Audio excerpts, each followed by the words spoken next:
tauladan yang bisa kita panuti dalam kehidupan Nabiullah Ibrahim alaihissalam. Menjadi sosok seorang hamba. Dia menunjukkan kepatuhan yang penuh kepada Allah Subhanahu wa taala dan penyerahan diri yang sempurna kepada Allah Subhanahu wa taala. Sosok sebagai seorang anak, dia menunjukkan bakti terhadap kedua orang tuanya.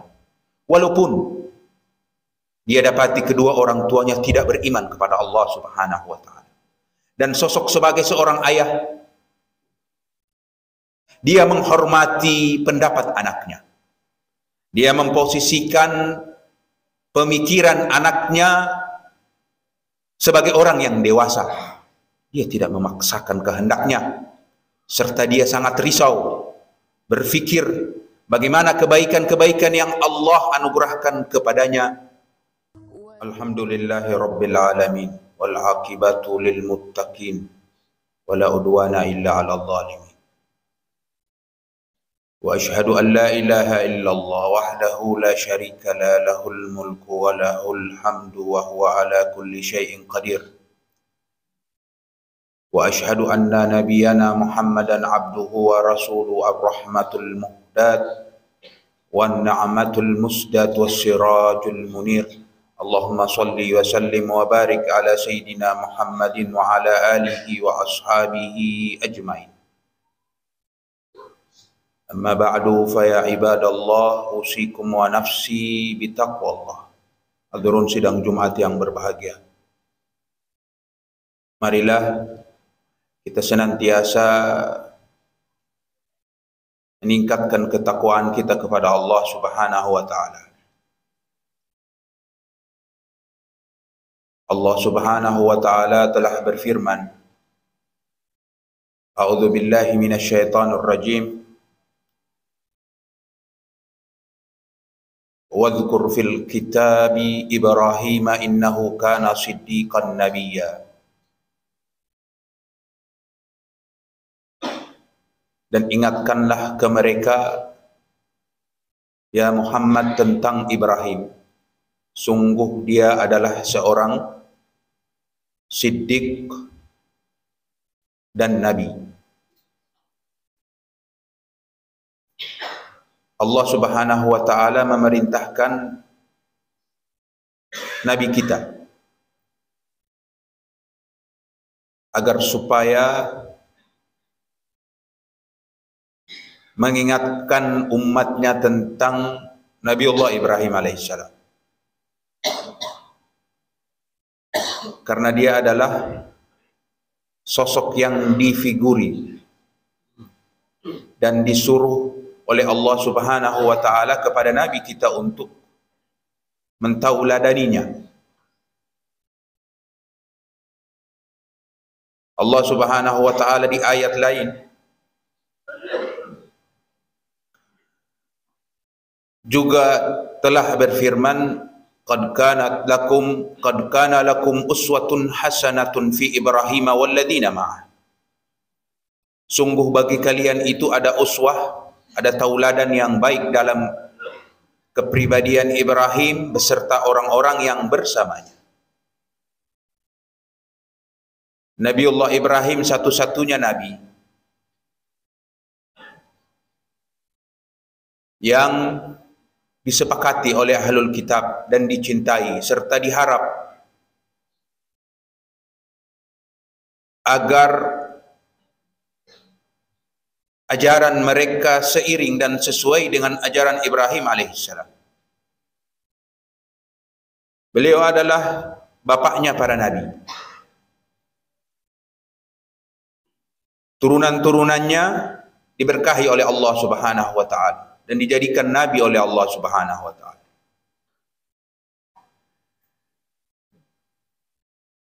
Allah Subhanahu wa taala juga banyak berbicara tentang beliau. Di dalam Al-Quran bahkan menamakan satu surah dengan namanya, alaihi salam, surah Ibrahim. Jamaah yang berbahagia, jika kita ingin melihat kemuliaan yang dimiliki oleh Ibrahim alaihi salam,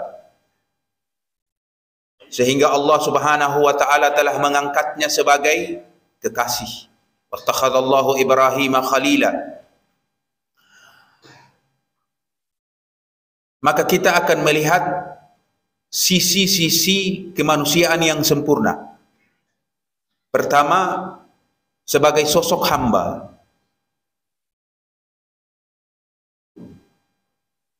Nabiullah Ibrahim adalah orang yang secara total menyerahkan dirinya kepada Allah. Idh qala lahu rabbuhu aslim. Tatkala Tuhannya berkata kepadanya, ya Ibrahim, serahkanlah dirimu. Qala aslamtu li rabbil alamin. Ibrahim berkata, aku serahkan diriku kepada Rabbul Alamin. Beliau adalah orang yang sangat bertawakal kepada Allah Subhanahu wa taala, menjadikan Allah sebagai segala-galanya. Dan beliau tidak pernah terlambat untuk melaksanakan instruksi Allah Subhanahu wa taala. Wa idh yarfa'u Ibrahimul qawaida minal baiti wa Ismail.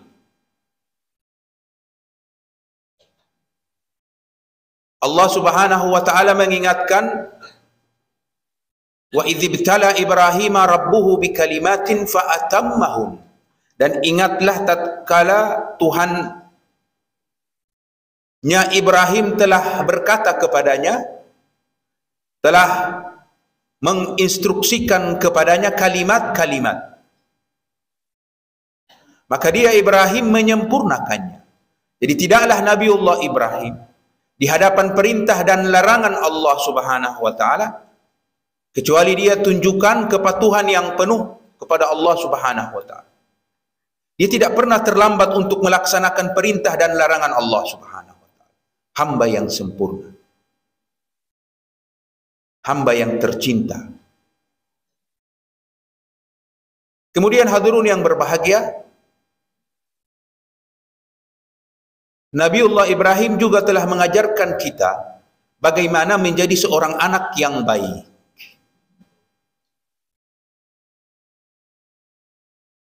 Hal ini kita fahami lewat cerita dialog antara beliau dengan ayahandanya.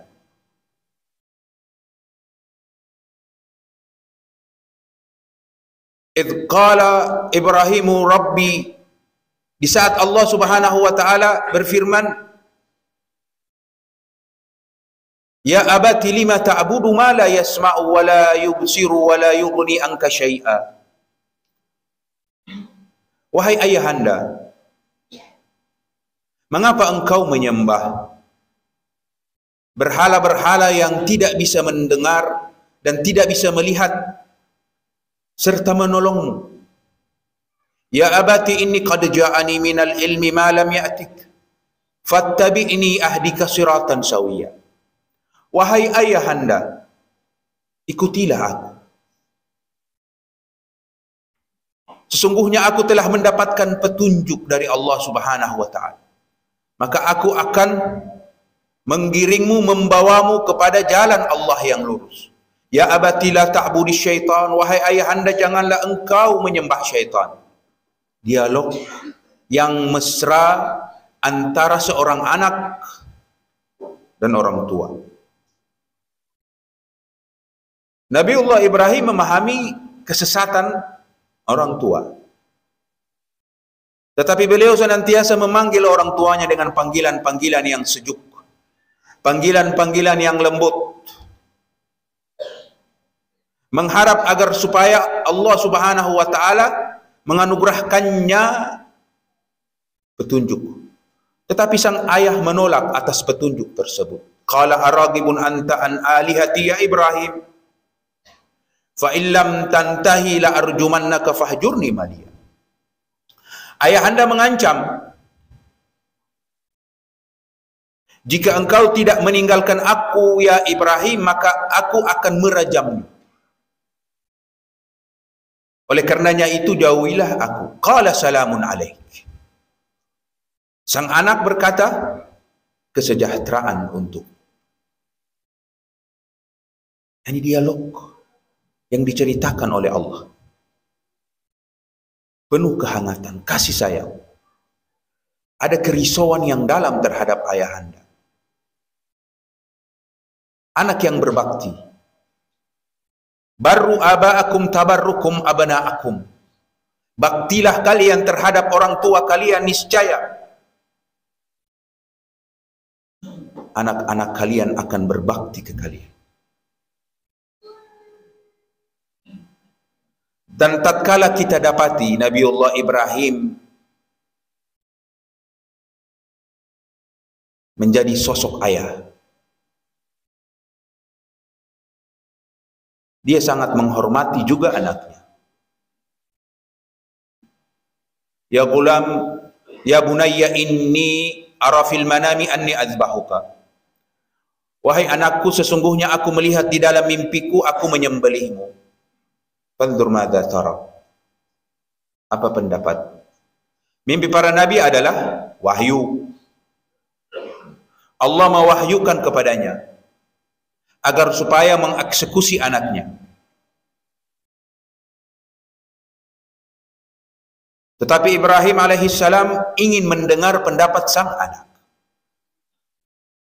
Ibrahim alaihissalam menempatkan anak sebagai orang yang dewasa, diajak berkomunikasi, dan pendapatnya dihormati. Bukan mentang-mentang telah mendapatkan wahyu lalu melaksanakannya tanpa harus kompromi dulu. Begitu banyak hamba-hamba yang telah dicerahkan oleh Allah petunjuk, dan dia memaksakan petunjuk itu kepada orang lain dengan cara-cara yang tidak baik. Nabiullah Ibrahim seorang nabi dan tidak pernah ragu untuk melaksanakan perintah serta larangan Allah Subhanahu wa taala. Tetapi di saat dia berdialog dengan anaknya, dia tahu bahwa keimanan itu harus dibangun oleh pilihan, bukan paksaan. Beliau berargumentasi tentang kebenaran Allah Subhanahu wa taala, mengenalkan kepada hamba-hamba Allah tentang tauhid, tentang keberadaan Allah Subhanahu wa taala dengan logika. Jika diterima fabiha wa ni'mah, jika ditolak salamun alaik. Yang terpenting telah menyampaikan. Wa ma 'alaika illa al-balagh. Dan tidaklah bagimu ya Muhammad kecuali hanya menyampaikan. Anak saleh hasil dari kesalehan sang ayah kepada ayahnya. Qala ya abati fa'al ma tu'mar. Wahai bapakku, lakukanlah apa yang diperintahkan kepadamu. Satajiduni insyaallah minas sabirin. Engkau akan dapati aku insyaallah termasuk orang-orang yang sabar. Hadirun yang berbahagia, di antara juga perilaku baik Nabiullah Ibrahim adalah orang yang senantiasa berfikir tentang keluarganya.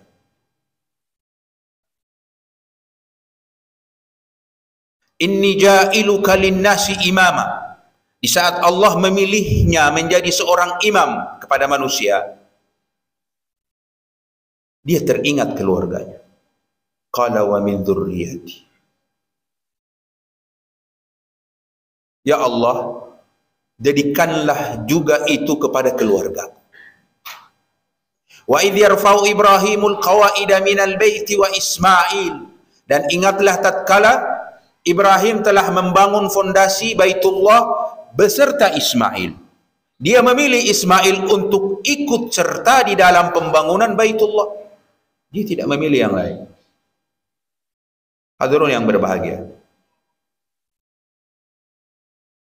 Hal yang sangat baik bagi orang tua di saat ingin melakukan kebaikan-kebaikan, dia mensertakan keluarganya,